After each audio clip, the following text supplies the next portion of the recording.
orang-orang yang ketika dikatakan kepada mereka, sesungguhnya musuh-musuh telah berkumpul untuk menyerang kalian, maka takutlah kalian. Lalu bertambahlah bagi mereka keimanan, dan mereka berkata, cukuplah bagi kami Allah, dan Dia sebaik-baik penjaga. Maka mereka pun kembali dengan membawa nikmat dari Allah dan karunia-Nya. Tidak ditimpa suatu kesusahan pun. Mereka mengikuti ridho Allah, dan Allah yang memiliki segala karunia yang amat besar. Ini kasusnya perang juga, cuman beda. Kalau tadi itu perang Ahzab, kalau ini perang Uhud. Kita tahu musibah dalam perang Uhud. Dalam kondisi para sahabat habis terpukul dengan kejadian mereka dihabisin di padang Uhud, sampai Nabi tembus raham beliau, sampai ada beberapa sahabat senior dan tokoh banget meninggal syahid dalam perang Uhud. Banyak para sahabat itu yang kena anak panah belum dicabut, cuma dipatahin doang. Banyak yang kesayat-sayat sampai Ummu Umarah, seorang perempuan yang melindungi Nabi itu, ada 20 bekas sayatan pedang di tubuhnya. Jadi dibacok itu 20 bekas bacokan di tubuhnya. Semua sahabat tuh luka parah. Semua luka parah. Ada yang matanya buta, ada yang lagi sakarat, lagi udah koma, udah parah banget. Dalam kondisi terluka-luka, berdarah-darah di sebuah daerah namanya Hamra'ul Asad. Nama daerahnya Hamra'ul Asad. Apa itu Hamra'ul Asad? Singa berdarah. Jadi nama daerahnya juga pas dengan kondisi itu. Kaum muslimin seperti singa yang habis diserang oleh hyena, dikeroyok, berdarah-darah, luka-luka, menganga gitu. Dalam keadaan lemah yang luar biasa, mereka berada di Hamra'ul Asad. Tiba-tiba Nabi mengatakan, wahai kaum muslimin, mari kita kejar musuh. Coba, Nabi itu baru selesai diperban, dalam keadaan luka parah. Sahabat juga masih ada yang patah kakinya, patah tangannya, puntung tangannya, ada yang kena luka di perutnya, segala macam. Kata Nabi, mari kita kejar musuh. Jangan sampai membiarkan mereka ngerasa euforia udah dapat kemenangan.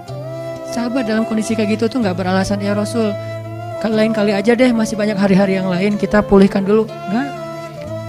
Rasul juga sakit, kita mah kasihan sama Rasul sih sebetulnya. Enggak, modus ya. Nah, hashtag modus mah cuma ada di kita. Di zaman mereka tuh gak ada modus-modusan. Karena modus pasti masuknya golongan munafikun di zaman itu. Kalau kita kan modus, memang kita juga suka ngemodus kan. Modus perhatian, modus bangunin tahajud, gitu-gitu kan. Kalau itu nggak ngomong, ya Rasul kita mah siap, cuman kasihan nih Rasulullah juga berdarah-darah, masa mau kita ntar daripada Rasulullah celaka atau terjadi apa-apa, udah deh Rasulullah kita istirahat dulu. Enggak, langsung berdiri semuanya. Nggak sanggup berdiri karena kakinya patah, dia duduk.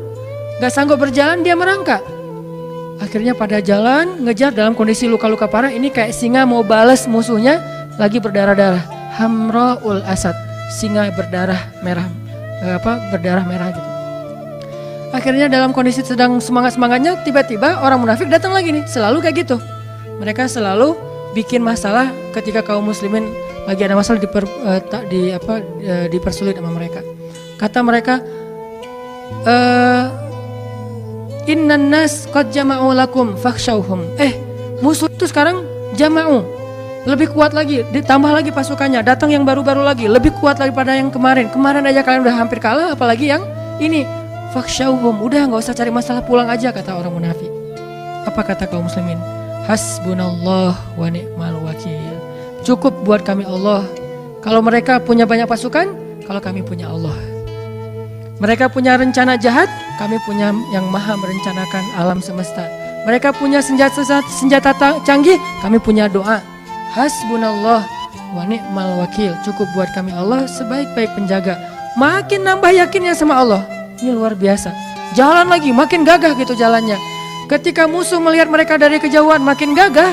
Walaupun terluka-luka parah, tapi kayaknya ini lebih, motivasinya lebih kuat daripada yang pertama. Musuh gentar, akhirnya musuh lari. Bisa dibilang perang Uhud itu 2-1, menang, cuman kebobolan. Yang lain menangnya telak, kalau ini kebobolan tadi sedikit. Buktinya apa? Musuh lari, nggak berani lagi berhadapan kaum muslimin ketika adegan kedua, karena ngelihat wajah-wajah kaum muslimin itu udah siap mati semua. Kalau tadi kan belum terlalu siap nih, ngelihat banyak harta rampasan perang. Kalau sekarang emang datang buat mati, bukan buat hidup, bukan buat kembali dalam keadaan selamat. Pengen mati aja udah. Namanya juga dalam peperangan ini pakainya logika prajurit ya, jangan pakai logika sipil. Apa sih gitu-gitu amat, namanya peperangan. Dan di situ ada heroisme gitu. Kita kalau nonton film Hollywood tentang gitu-gitu kan selalu respect. Kenapa ke para sahabat nggak respect? Kan sama aja logikanya, logika perang. Siapa yang paling pemberani berarti keren di situ teh. Akhirnya musuh lari, pulanglah mereka. Fangqalabu bini'matin minallah, pulang dengan membawa nikmat dari Allah, harta rampasan perang, wa fadlin, dan anugerah dari Allah berupa pahala, ridho dari Allah. Lam yamsashum su, tidak ada satupun luka yang menggores di tubuh mereka, dan Allah ya yang memiliki segala kebaikan. Kenapa bisa endingnya tuh hebat, menang, berhasil? Karena mereka bilang hasbunallah. Jadi pelajarannya apa di sini biar kita walas? Ketika kita tidak lagi berharap kepada siapapun kecuali Allah, saat itulah kita makin kuat. Ketika kita punya banyak harapan kepada makhluk, saat itulah kita lemah. Terus kalau gitu nggak boleh kerjasama dengan makhluk? Nggak, ini bab ikhtiar. Bedakan bab ini berdua. Bab tawakal, bab ridho, bab thiqah, bab istislam dengan bab ikhtiar. Ini dua bab yang berbeda. Bab ikhtiar, bab zahir. Bab tawakal, bab batin. Yang kita omongin sekarang urusan batin. Zahirnya mah kita boleh berjabat tangan bahkan dengan orang kafir sekalipun. Transaksi muamalah duniawi mah kita dengan siapa aja, nggak harus dengan muslim doang. Tapi bab batin, bab yakin kepada Allah. Jadi yang kita omongin bab yakin kepada Allah. As-siqah billah. Ketika yakin kita mendua dari Allah kepada makhluk, saat itu kita lemah. Mentiga, mengempat, menglima dan seterusnya. Makin banyak makhluk yang kita harapin dari dia, makin kita lemah. Makin sedikit makhluk, makin kita kuat. Makin tidak ada siapapun kecuali Allah. Hasbunallah. Itulah puncak dari kekuatan kita. Dalam keadaan hamra'ul asad, berdarah-darah pun bisa mengalahkan musuh. Bukan sehat itu, berdarah-darah. Apa kekuatannya? Apakah fisik? Bukan. Senjata? Enggak. Strategi? Ini malah kayak bisa dibilang nekat ini. Enggak pakai strategi lagi. Terus apa? As-siqah billah, hasbiyallah, hasbunallah. Ternyata kekuatan kita biar kita walas, kuat, tenang menghadapi masalah itu bukan ketika kita berpikir masih ada yang nolongin kita di antara makhluk. Justru ketika kita berpikir udah gak ada yang nolong, saya mah berharapnya ke Allah aja. Saat itulah menjadi kuat. Dua pelajaran itu teman-teman mudah-mudahan jadi bekal iman, nambah iman kita, bukan nambah wawasan.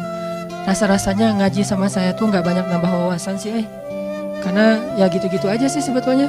Cuman saya berharap ngajinya itu nambah iman. Kalau mau nambah wawasan, teman-teman bisa belajar ke banyak ulama yang lebih faqih, yang lebih banyak ilmunya dari saya. Ada banyak ustadz yang seperti saya pernah rekomendasi.